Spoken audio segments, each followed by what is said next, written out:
श्री परमात्मने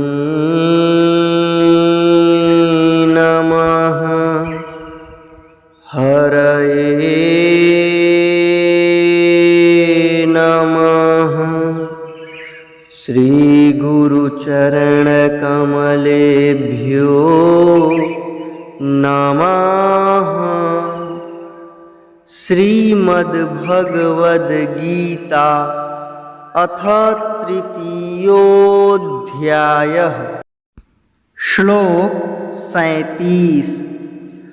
श्रीभगवानुवाच काम एष क्रोध एष रजोगुणसमुद्भवः महाशनो महापाप्मा विद्येनामिह वैरिणम्। काम एष क्रोध एष रजोगुणसमुद्भवः महाशनो महापाप्मा विद्येनामिह वैरिणम्।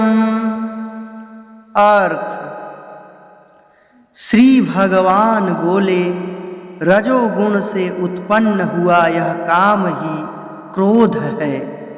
यह बहुत खाने वाला अर्थात भोगों से कभी न अघाने वाला और बड़ा पापी है। इसको ही तू इस विषय में वैरी जान।